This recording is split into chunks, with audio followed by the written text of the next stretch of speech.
j'ai 16 ans, je fais des petits boulots parce que j'ai envie d'être indépendant, j'ai envie de faire mes propres boulots. J'ai découvert que si je n'étais pas patron, on ne m'écoutait pas et je ne pouvais pas développer mes propres idées. Donc j'ai eu la chance, une opportunité à 21 ans de créer ma première boîte dans le monde de la coiffure, un monde que je ne connaissais absolument pas. J'ai eu tout à découvrir et à apprendre, c'est ce que j'ai adoré, c'est le défi qui me plaisait. Malheureusement, au bout de 6 ans, je me suis planté, donc j'ai liquidé l'entreprise. Et parallèlement, j'avais monté une association et créé une bande dessinée pour expliquer la création d'entreprise aux jeunes. Ouvrage qui a bien fonctionné, parce que cette année 2010-2011, on a distribué 100 000 exemplaires gratuits en France et en Belgique. Et du coup, des entreprises nous ont demandé de faire pareil, mais sur d'autres sujets. Alors, au départ par la bande dessinée, après par la vidéo, aujourd'hui par le jeu vidéo, voilà, par tout type de support pour permettre d'apprendre. Je ne sais pas si c'est un rêve. Après, moi, c'était une volonté de m'accomplir. J'ai besoin d'être fier de ce que je fais. J'ai besoin de rentrer chez moi en me disant tiens, j'ai fait des choses bien aujourd'hui. J'ai fait avancer, j'ai progressé, j'ai continué à apprendre. C'est plus ça qui motivait, plus que plein d'autres raisons. C'était pas autant non plus de créer. J'aurais pu être intrapreneur, voire même être dans une entreprise si j'avais réussi à trouver une entreprise qui respectait ses valeurs et cette envie d'avancer. Après, aujourd'hui, c'est quand même génial de travailler avec des gens que j'ai plus ou moins choisi, avec qui on s'entend très très bien. On peut partir en week-end ensemble, en vacances ensemble, on bouffe ensemble.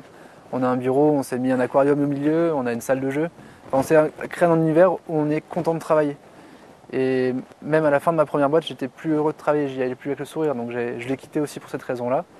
Alors qu'aujourd'hui, j'ai le sourire tous les matins, je suis très content d'y travailler. Les compétences que je peux avoir, c'est une forte capacité de travail.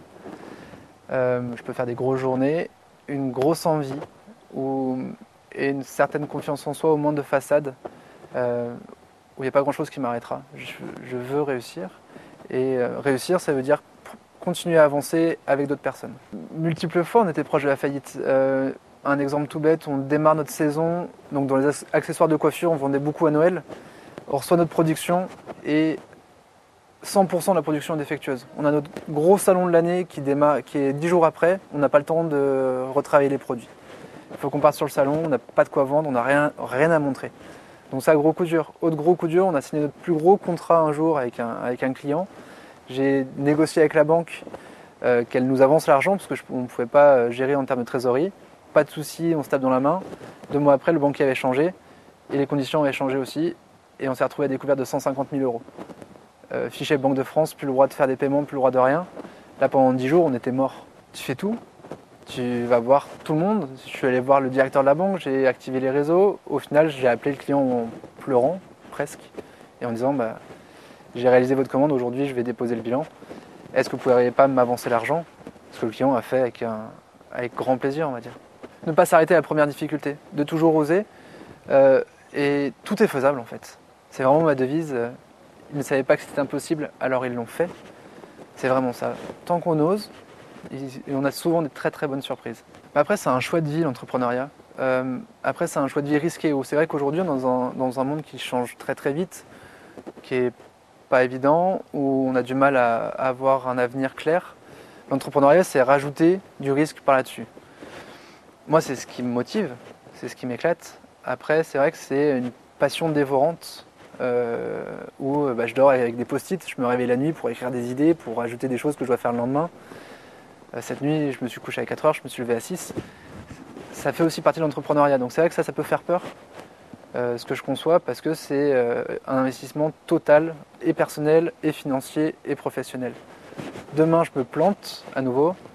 En fait, j'ai pas très peur parce que de toute façon, j'ai toujours envie de recontinuer, de redémarrer.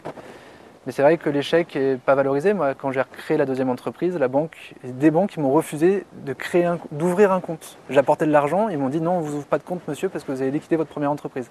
Donc ça, c'est vrai que c'est des étapes qui peuvent être difficiles et qui peuvent faire peur. Après, j'ai recréé. Aujourd'hui, on est 8 salariés, tout le monde est heureux, on se paye bien et on avance. Et en plus, on fait des produits intéressants. On est passé de 4 à 8 récemment, donc ça fait un certain changement où les 4 premiers ils étaient là depuis le tout début quasiment, donc ils connaissent d'où on vient, ils connaissent la culture d'entreprise, ils connaissent les difficultés qu'on a rencontrées.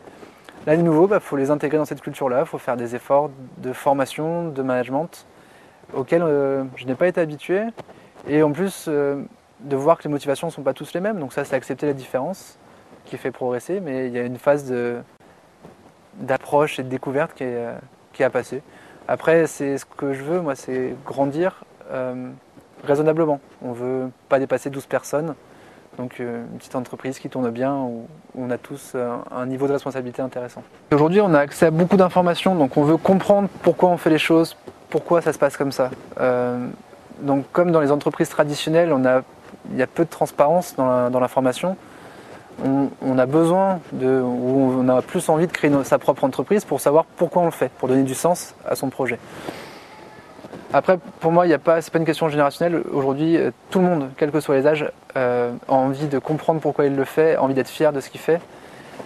Donc c'est plus un changement de société, une évolution de société, comme l'apprentissage a évolué. Donc il n'y a pas de génération Y dans l'entrepreneuriat pour moi.